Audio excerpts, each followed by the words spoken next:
जय सच्चिदानंद मित्रों। आज थोड़ी चर्चा करेंगे कि भगवान हैं और कहाँ पर हैं और कब कहाँ पर हो जाते हैं और कब कहाँ नहीं होते। तो मेरा मानना है कि या जानना कह लो, मानना तो झूठ भी हो सकता है लेकिन जानना सत्य होता है। वो परमात्मा शिव निराकार जन्म मरण से अलग है और हम सब उसकी संतानें हैं, या ये कह लो कि ये पूरा ही जगत उसकी रचना है और वो इस जन्म मरण से न्यारा है। इस खेल में सिर्फ बच्चे आते हैं। जैसे बच्चों का कोई पार्क हो तो वहाँ बच्चे ही जाते हैं, बच्चों के लिए झूले होते हैं, आनंद होता है। कई बार बच्चे झूलों से गिर भी जाते हैं, रोते भी हैं, चिल्लाते भी हैं, तो उनके माँ बाप जो है उन्हें उठाते हैं। दूसरा क्या है कि जब उसी का बनाया हुआ सब कुछ है तो भगवान कन कन में है ना।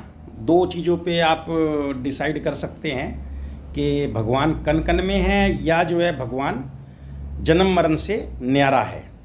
मेरा तो मानना ये है कि वो ज्ञान स्वरूप है, ज्योति स्वरूप है ना, और दया का सागर है, प्रेम का सागर है, करुणा का सागर है, और उसके अंदर कोई भी अवगुण नहीं है, सिर्फ गुणों की खान है। जिसने भी यहाँ जन्म लिया उसमें गुण और अवगुण दोनों रहते हैं। जो पंच तत्व के पुतले में आता है उसमें दोनों रहते हैं। चलो उन लोगों के लिए बात करते हैं जो मूर्ति में भगवान मानते हैं और कहते हैं कि कन कन में भगवान है इसीलिए मूर्ति में भी है।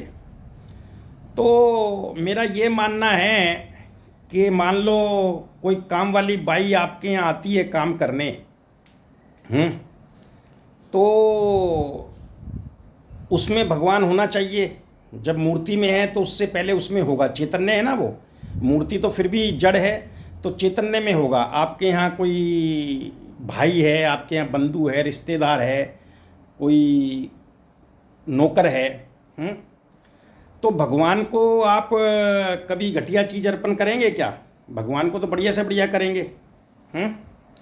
तो जो काम वाली बाई है उसको कोई कपड़ा देना है या मान लो भोजन देना है आपने, तो जब कन कन में भगवान है तो उसमें भगवान है, तो उसको आप अच्छे से अच्छा दो। और दूसरी बात है, कभी आती नहीं है तो भगवान है तो आप गाली कैसे दे सकते हो, है ना। हम सभी ये गलती करते हैं, लेकिन दिक्कत क्या है कि हम निर्णय नहीं कर पा रहे हैं कि भगवान कहाँ पर है, हमें मालूम नहीं है। हम कहते हैं भगवान कन कन में है और कहते हैं भगवान ऊपर है। ऊपर का मतलब है जो इस पृथ्वी पे जन्म मरण में नहीं आया चक्कर में, सिर्फ हमें ज्ञान स्वरूप और करुणा स्वरूप, प्रेम स्वरूप चीज़ें सिखाता है।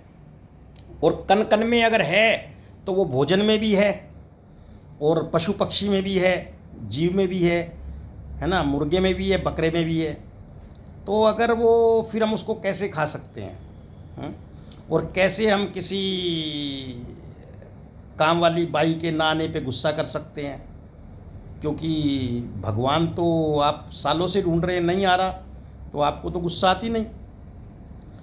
तो इसी तरह से क्या है कि जब किसी को कोई चीज़ दें या कोई चीज़ लेने में देने में कोई लेट सवेर हो जाए हैं, तो थोड़ा सा धीरज रखें, शांति रखें और सही रीति से समझें। जब आपको काम वाली बाई में भगवान दिख जाएं, उसमें दुर्गा माँ दिख जाए, उसमें वैष्णो माँ दिख जाए, तो फिर मैं मान लूँगा कि आपको मूर्ति में भगवान दिखते हैं। लेकिन जब तक आपको अपने भाई बंधुओं में, रिश्तेदारों में और अपने काम करने वालों में, और जिनसे आपका लेन देन है या जिनसे कभी कोई कहा सुनी हो गई, उनको आप अहंकारवश मना नहीं पाते हो, और भगवान के आगे जाके सिर झुकाते हो, तो मेरा यही मानना है कि जानो पहले भगवान है क्या, है भगवान दोनों तरीके से है, वो है भी हर जगह और नहीं भी है, वो होते हुए भी नहीं है। जैसे मान लो आपकी 100 फैक्ट्रियां हैं, 100 दुकान हैं आपकी, आप घर में बैठे हो, हर एक वहाँ का जो वर्कर है, जो आपकी दुकान का फैक्ट्री का स्टाफ है, उसको ये मालूम है कि आप कभी भी आ सकते हो, आप ना होते हुए भी वहाँ होते हो, ना होते हुए भी उनको एहसास होता है कि भी आप हो या आ सकते हो। तो इसी तरह से वो परमपिता परमात्मा है, वो है भी और नहीं भी है ना। वो कभी भी कहीं भी किसी के द्वारा भी आके ज्ञान दे सकता है, लेकिन मूर्ति से शिक्षा लेनी है अपने जीवन में आगे बढ़ने की। और जो जीव है साक्षात पशु पक्षी मनुष्य रिश्तेदार प्यारे काम वाली नौकर चाकर ड्राइवर, उन सब से इसी तरह प्यार करना है जैसे भगवान से प्यार करते हो, और जैसे शुद्ध भोजन शुद्ध चीज़ें भगवान को अर्पित करते हो, ऐसे ही अर्पित करनी है ना।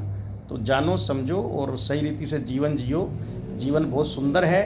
और या इन सबको छोड़ के उसमें ध्यान लगा लो जो जन्म मरण से अलग है ना, तो भी सही हो जाएगा। क्योंकि जब उसका ध्यान लगेगा और वो आपके अंदर हृदय में उतर आएगा, तो जो ये सब जीव मात्र से आपको प्रेम हो जाएगा। प्रेम जैसे बच्चे से होता है ना, कई बार डांट में भी प्रेम छुपा होता है ना। बच्चे से आप प्रेम करते हो लेकिन डांटते हो, उसके भले के लिए डांटते हो, और इसी तरह से उसको देखभाल भी करते हो। कुम्हार होता है ना, तो वो जब अंदर से हाथ डाल लेता है और वो जो कोई पीतल का घड़ा या वो उसका जब डेंट निकालता है और ऊपर से हल्की हल्की थोड़ी सी चोट करता है कि जिससे कि उसका डेंट भी निकल जाए और वो चीज़ भी सही हो जाए, सही लाने के लिए करता है। इसी तरह जो भी हमारे संत महात्मा हैं जितने भी, वो सब आपको अगर कोई कड़वी बात कहते हैं तो उसके पीछे उनका प्रेम ही होता है, और सत्य से अवगत कराते हैं। और उनकी भावना कुछ पाने की नहीं होती, देने का ही उनका भाव चलता है। और ये देने का भाव उसी के अंदर चलेगा जो दाता का बच्चा होगा। दाता का बच्चा मतलब शिव निराकार का जो बच्चा समझेगा खुद को, क्योंकि उसके अंदर बस 2-4 ही गुण हैं, प्रेम का सागर, दया का सागर, करुणा का सागर, ज्ञान का सागर। वो कुछ लेता नहीं है और ना ही तुम्हें कुछ देता है, वो तुम्हें ज्ञान देता है और ज्ञान से तुम अपनी तरक्की सुनिश्चित कर लेते हो। ज्ञान देता है वो ध्यान के माध्यम से, जब ध्यान लगाते हो तो वो आपको ज्ञान की बातें देता है।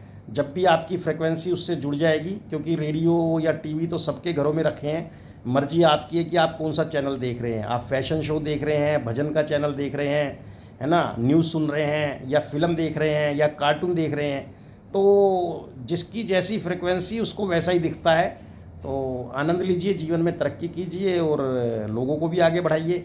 इससे आपका तो कल्याण होगा ही होगा और साथ में औरों का भी होगा।